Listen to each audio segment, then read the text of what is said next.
தமிழகத்தில் இருக்கக்கூடிய சகோதரிகளுக்காக வேண்டுகோள் வைக்கிறோம். ஏழை எளிய பெண்கள் மட்டுமல்ல, இன்று ராணுவத்திற்கு செல்ல வேண்டுமா? இதுவரை சைனிக் பள்ளி என்று சொல்கின்ற ராணுவ பள்ளியிலே ஆண் குழந்தைகளுக்கு மட்டும்தான் அனுமதி.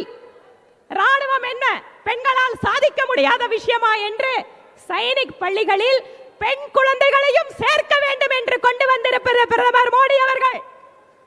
ராணுவமோ, விண்வெளித்துறையோ, ஆராய்ச்சியோ, மருத்துவத்துறையோ, எல்லா துறைகளிலும் இன்று பெண்களால் சாதிக்க முடியும் என்று அவர்களுக்கான வாய்ப்புகளை வழங்கிக் கொண்டிருப்பது பாரதிய ஜனதா கட்சியும் பிரதமர் மோடி அவர்களும். நம் முன்பாக மிகப்பெரிய கடமை இருக்கிறது. இது ஏதோ ஒரு கட்சியினுடைய வளர்ச்சிக்காக, வெறும் எம்பிக்களுடைய எண்ணிக்கைக்காக மட்டுமல்ல சகோதர சகோதரிகளே.